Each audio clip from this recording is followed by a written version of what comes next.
This is the average person's daily commute, 41 miles or 66 kilometers, taking almost an hour each day. Over the course of a life, that's over 10,000 hours of commuting. And in Malcolm Gladwell's book Outliers, he states that 10,000 hours is the magic number of greatness for achieving excellence or expertise in a skill, meaning that a commute could potentially be taking people's opportunities to pursue an ambition or advance in a career, keeping them unhappy and unfulfilled in their life. But what if more happiness and fulfillment doesn't come from eliminating our commute, but rather from changing the way that we commute?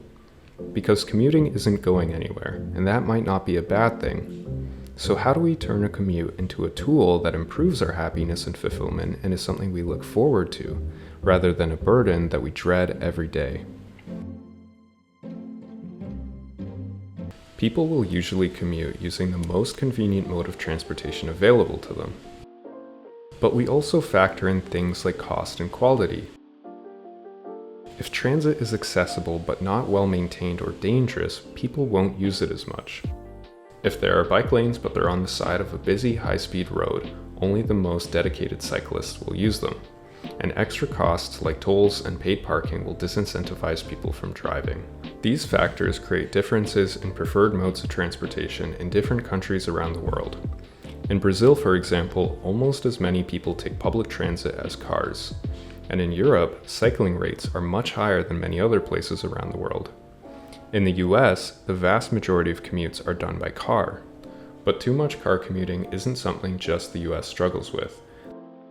But in cities, the story can be much different, with cities like New York and Tokyo having more people use the subway than the car, and cities like Hamburg having 68% of all trips from walking, cycling, or public transportation. And all these modes of transportation have different effects on our well-being, but sometimes we choose a mode of transportation out of convenience without realizing the effect it's having on us. So it's no wonder why in North America there's generally a negative view towards commuting, because commuting alone in your car is the worst mode of transportation for someone's well-being. The best modes for well-being are walking and cycling, with public transportation in between, further explaining the negative sentiment towards commuting in North America.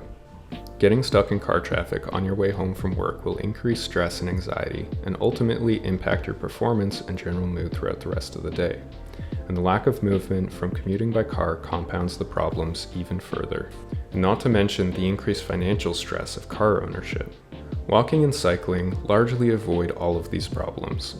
It's hard to get stuck in traffic jams of cyclists and pedestrians, and even if that does happen, it's far less stressful than being stuck in bumper-to-bumper traffic on the highway. And walking and cycling is both good for physical and mental health, which explains why people who walk or cycle to work are happier, more productive, and take less sick days. But how you get to work isn't the only thing that makes a commute a positive experience. Because what if your drive to work is 10 minutes, but to walk or cycle it would be 30 minutes? Just like different modes of transportation, commute durations vary widely throughout different countries.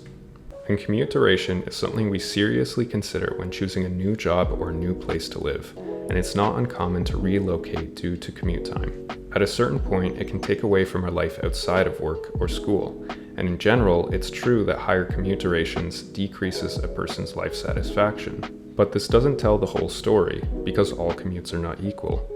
20 minutes of driving in rush hour traffic is not the same as 20 minutes of cycling on a sunny day, or 20 minutes of reading a book on the train.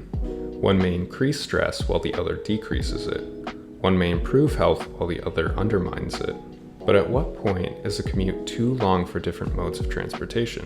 When comparing driving, cycling, and public transportation, only cycling continues to improve well-being, even up to about an hour, and even then well-being is still above baseline.